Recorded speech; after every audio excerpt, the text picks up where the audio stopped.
Hey guys, Luke and I are back again with an all-new video. That's right. Luke from Sonic Dissected here to do this spin-off sub-series with Melting Man, where we talk and theorise about stuff related to Sonic and other media. Right. Anyway, in this pilot, we'll be taking a look at the new info that was revealed related to the upcoming IDW Sonic comics, and we'll be talking about our thoughts on the whole thing. So the announcement of IDW getting the Sonic license was announced right after the cancellation of Archie Sonic. I really wasn't too sure about this, as they mentioned that they'll be going for a different direction after Archie Sonic was canned, and that raised a lot of red flags for me. We wouldn't get much info until this year's New York Comic Con. So, Luke, how about that Comic Con, eh? Yeah, me neither. I'm not really a huge comic book nerd, and I'm way too busy with projects and other personal things to try and get a plane ticket to New York.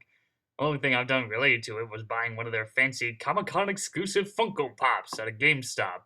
Yeah, just what I need for my now growing pop collection. Oh yeah, I also heard an artist from IDW was there and showed off a few sketches that people commissioned him, one of them involving Sonic, and it looks pretty good. But I can already imagine that if Ken Penders was there and he saw that image with Linda on it, he would sue his ass in a heartbeat. Then he would track down the guy that paid him to do that image and sue his ass too.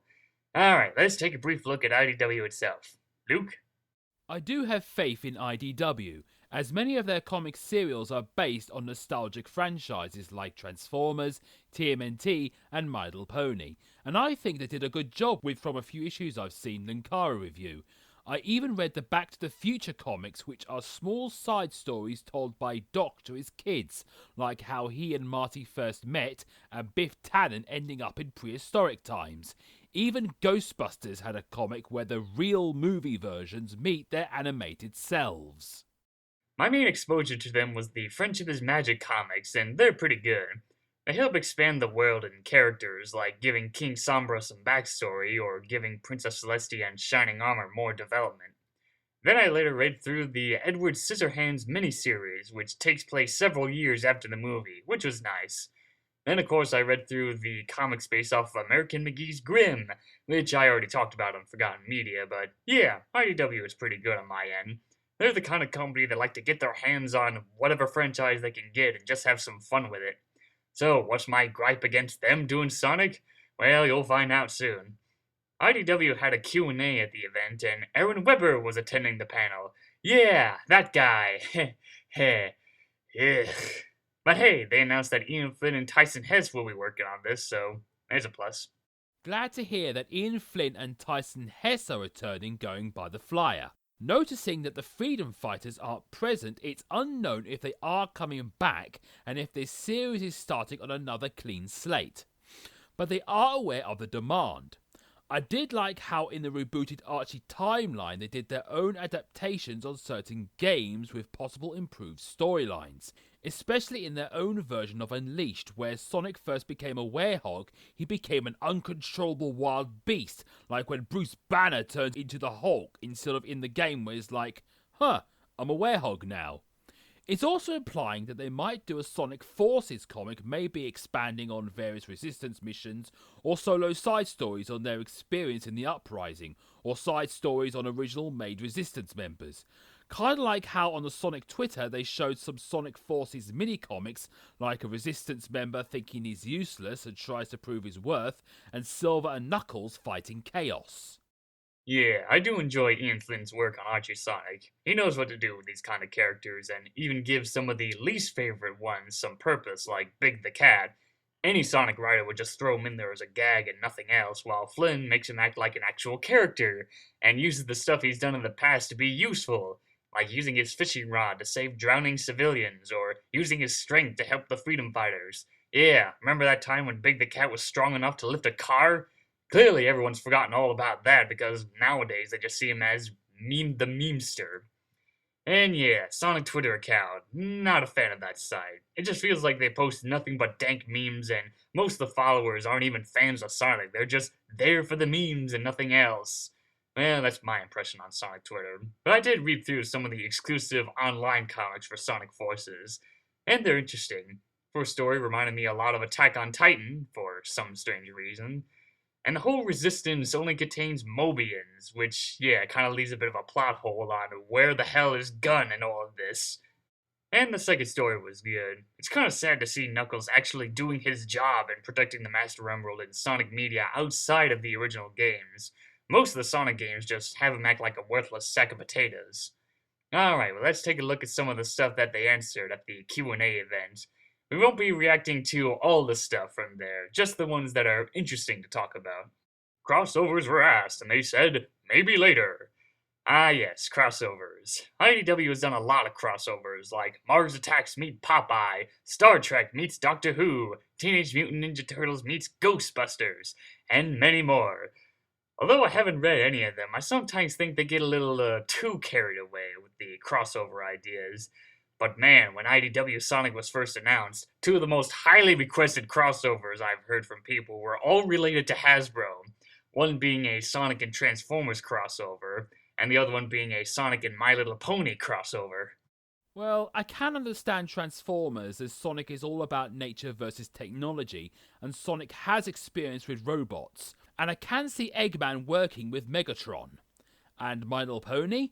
The only connection I can see is that with talking animals and the similarities with Sonic and Rainbow Dash. I can sort of imagine a Sonic and Doctor Who crossover, as they both have experience with time travel, and both Eggman and Davros will get on well with one another. Yeah, a crossover with Sonic and Doctor Who would be cool, if they hadn't already lost the rights to Doctor Who. I honestly don't see any of this stuff happening.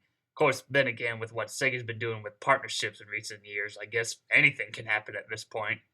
And even if that doesn't happen, we still have all those fanfics, fan art, and fan-made videos about Sonic meeting multicolored talking horses. There are restrictions from Sega, but they'll still have some creative freedom. Yeah, I can already predict what those restrictions are. No Mobius, no relationships, and no relatives. They're just orphans. The end. But they did say it's a world that IDW controls separate from the games and the mandates aren't that high. My main concern was about Sega being real strict about this. They were pretty strict on Archie Sonic when the new continuity began, so I predicted that IDW would be given the same laundry list that Archie had of things they can and cannot do. But it sounds like it's going to be its own thing. Maybe they'll prove me wrong about those predictions of mine.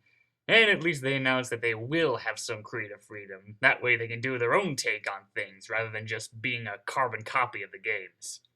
Freedom fighters, stay tuned. That is interesting, but we don't know if it's the same sort of freedom fighters, or they'll be reverted back to their Satayem state, with Antoine a coward from not France instead of the badass swordsman he became. Yep, they're well aware of the high demand for the return of Sally and the rest of the gang. But going back to that whole different direction statement, I don't think that's going to happen. My prediction is that if they are able to get any of them in the IDW Sonic universe, they won't be main or minor characters. They'll just be cameos thrown in there just for fan service. That or the term Freedom Fighters will return, but they're completely different characters and not Sally and the old gang. Our comics will start completely fresh with issue 1. That's right, folks, it's a full-on hard reboot. No continuation of either the old or the new continuity of Archie Sonic, just another alternate universe. Well, that's what I'm getting out of this statement. It's interesting how people have defended the idea of IDW continuing Archie Sonic, where they bring up about IDW reprinting some of the old Archie and Friends comics. So, will it be similar to Archie Sonic, but just getting another Super Genesis Wave makeover? Or will it be something completely different? Who knows? Modern Sonic is the focus. Ah, that's a relief. I've been getting tired of all these games relying too heavily on classic Sonic these days. I think Muggy Mikey said it best. It's not nostalgia if it's now the norm. The way they've been going, I wouldn't be surprised if Classic became the new modern, while Legacy is reduced to making cheap mobile phone games.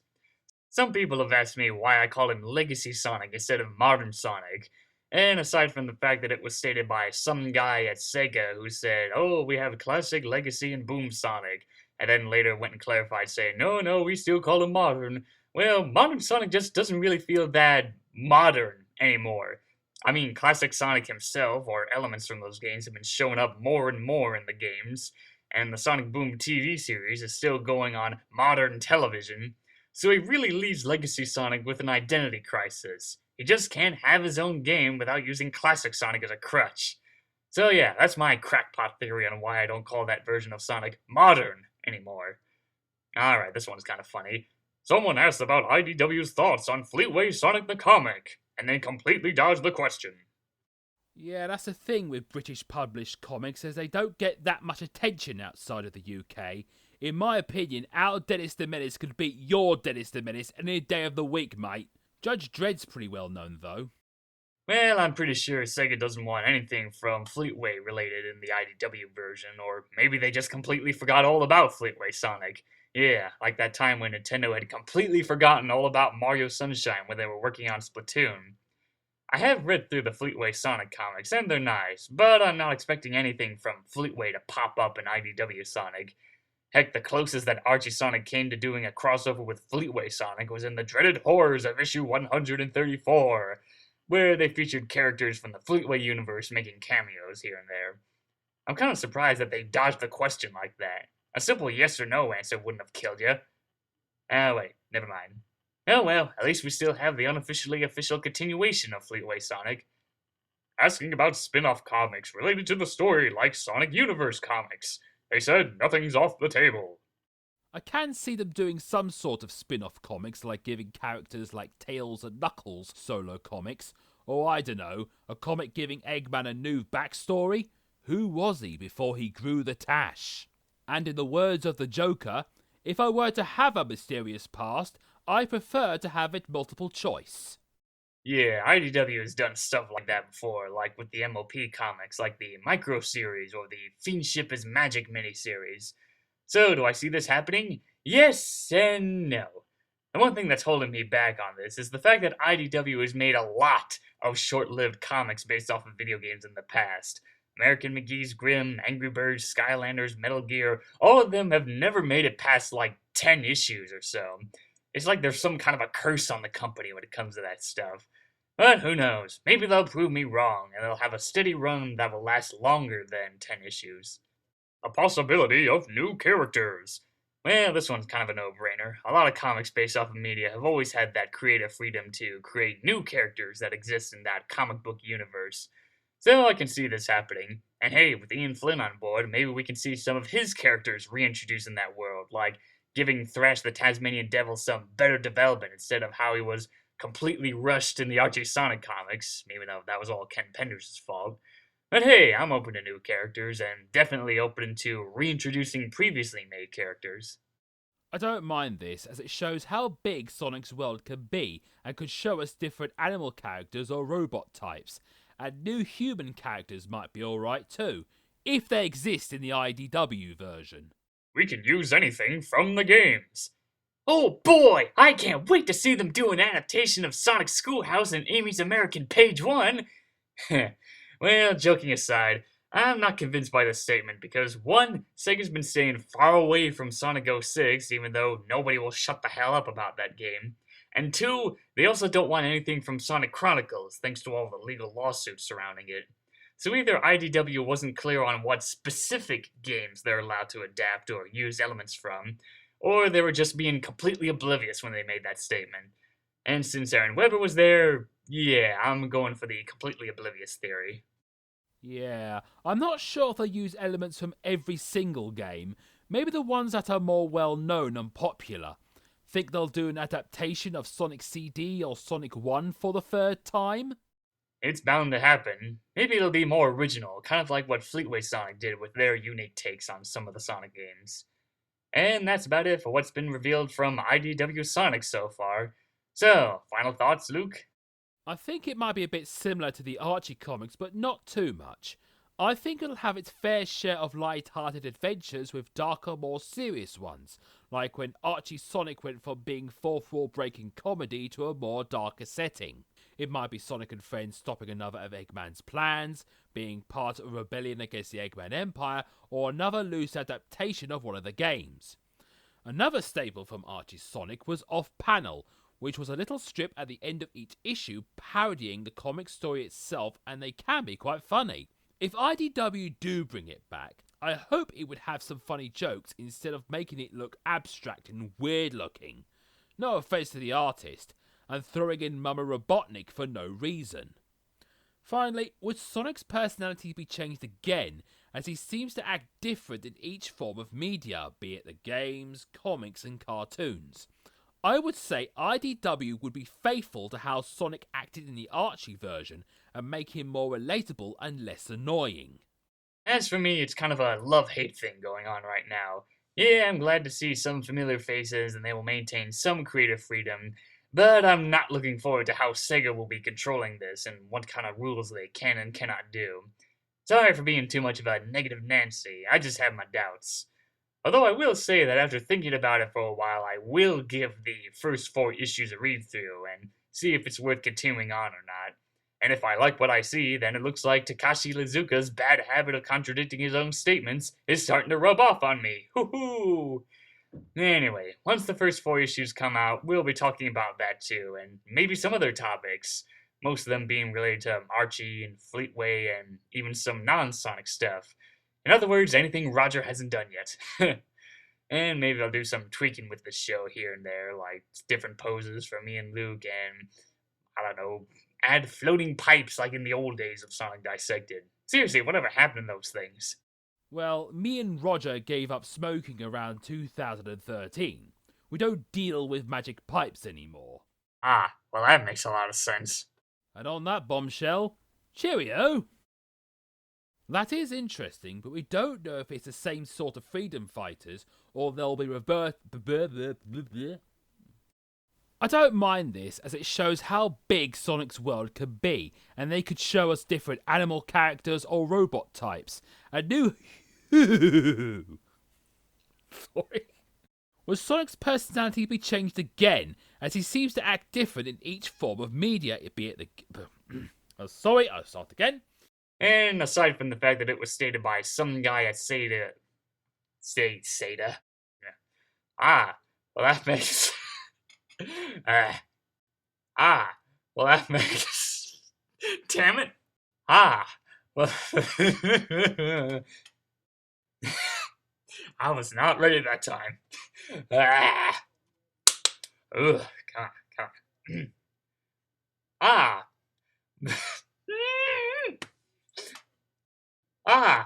Well that. Damn it, Luke. You made me get the giggles with this.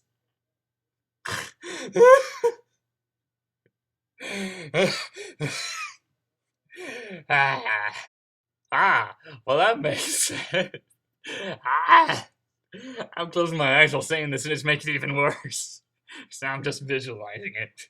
We stop doing magical pipe shit and blah blah blah. Well that makes sense. You joined forces with the darkness? I'm losing my mind. It's not even funny.